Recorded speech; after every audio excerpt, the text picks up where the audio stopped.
Hi, it's Kelsey from Junk Journal Magic, and I'm back to work on another step with my Limited Supply Journal Challenge 2026 hosted by Lenny P's Place. This is actually really fun. I'm going to show you what I did.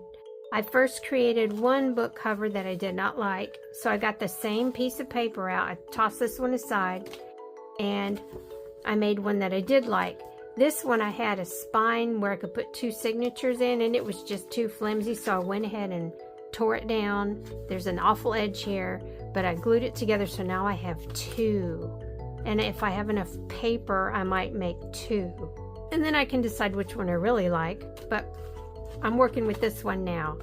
I decided this one would be as tall as the short side of the paper, so they would fit in there nicely.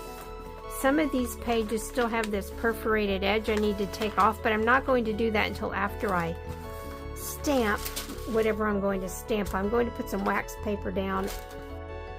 I have stuff everywhere. It's ridiculous. It's truly ridiculous.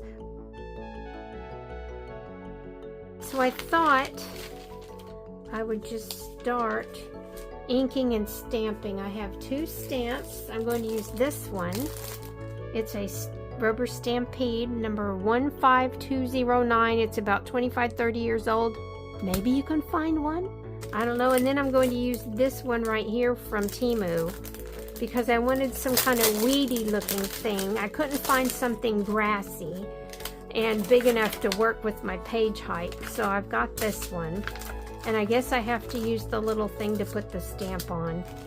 So, yeah, I guess that's just a given. I'm so sorry, Linda, if that breaks the rule. I'm trying to be good. Oh, it doesn't fit. I might have to get my big thing out. But I'm not cheating and using it as the ruler. Yeah, I'm going to have to get the big thing. I'm not cheating. I'm not cheating. I just need to put that on something. And then this one is stiff enough I can play with it as is. So I'm going to pull some pages down.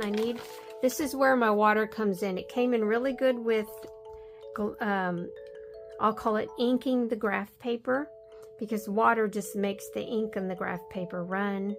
And I think I like that for up. The clouds are kind of peaking. But, yeah, I think I'm going to start with this floral piece just because it's pretty. I hope this ink pad is wet enough for this. I don't have a re-inker for the oxide. If it doesn't work, I'll have to get a different ink. I guess I'll have to break the rule, but I have some more brown in there. I think I have walnut. I don't like walnut. But yeah, let's see what we can do here.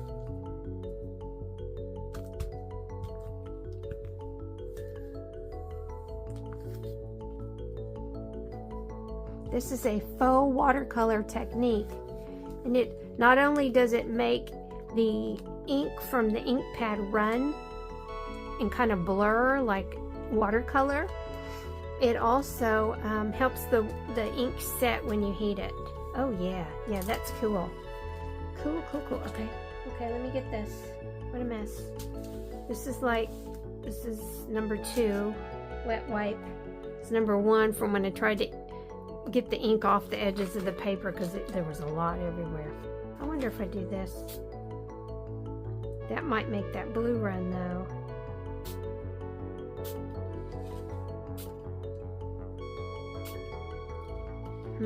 We'll have to come back and look. I think it's blurring. Look at that. Oh wow, and you're getting that two-tone effect. Let me find a little paper. This is the difference between Tim Holtz Distress Ink and Oxide. Distress ink is just the ink. The oxide contains an acrylic element, so you're really working with acrylic paint. And when you get it wet, you just get that multi-tone look. Now, if I had more options than 4 items of my choice, I would be doing some dark green with this, and I would probably be using my Tim Holtz stamps that are those kind of florals that look like late season florals. Maybe they're grading toward seed heads and just being little twigs for winter. I like those a lot, but I didn't have that option. So there, the magic of water is making that super cool. I don't want to ink all sides. See, that's going to have a little bit bleed through, which is fine. I just don't want every page to have stamped florals on them. So where am I going to put this? Now this is torn from when I ironed the paper, so I'm going to save that. Here's another torn one. I'm going to save those for the end. I have a special idea for that, but let's put something on here. Okay, that's more like raining clouds.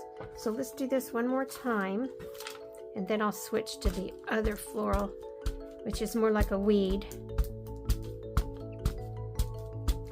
It's a botanical, not a floral. Okay, there's that. And then I'm going to spray this quite a bit because that water really helps it move and gives you that kind of watercolor effect. Let's see.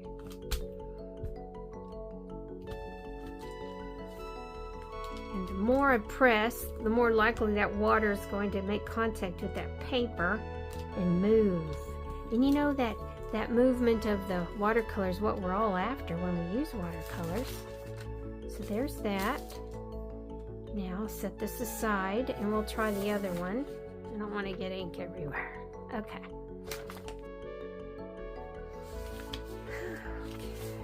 Let's do this. No, let's do this one over here. I've got my weedy looking thing. I know I can tilt this any old way, but it's gonna bother me. Guess I'll do that, okay?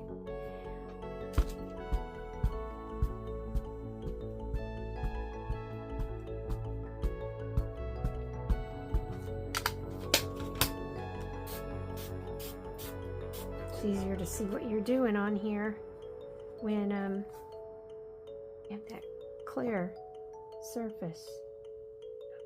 Do this.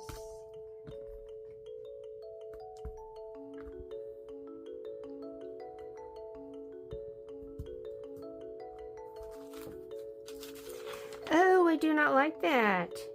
You know what I think I'm going to do? Go back and just put some ink on there and see if that fixes it. Because if that sucks, I may be changing stamps and throwing this piece out.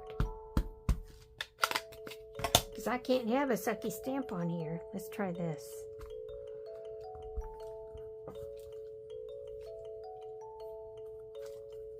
Okay, oh, it's working. It was just too wet for that detailed stamp. Let me put a little more at the top because, yeah, I have to. I've got this edge of that. I'll do this.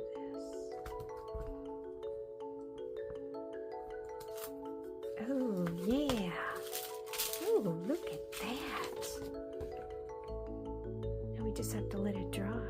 And more the blue is bleeding. I love it. Okay. Let's see. Let's use this one. Maybe we'll do it like this.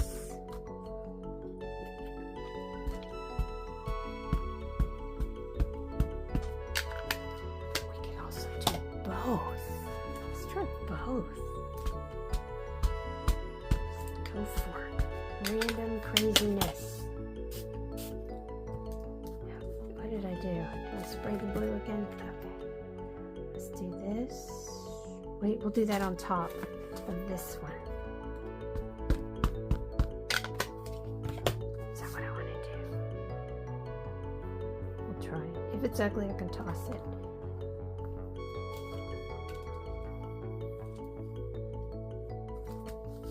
There's the, ooh, I like it just like that. Okay, maybe if I,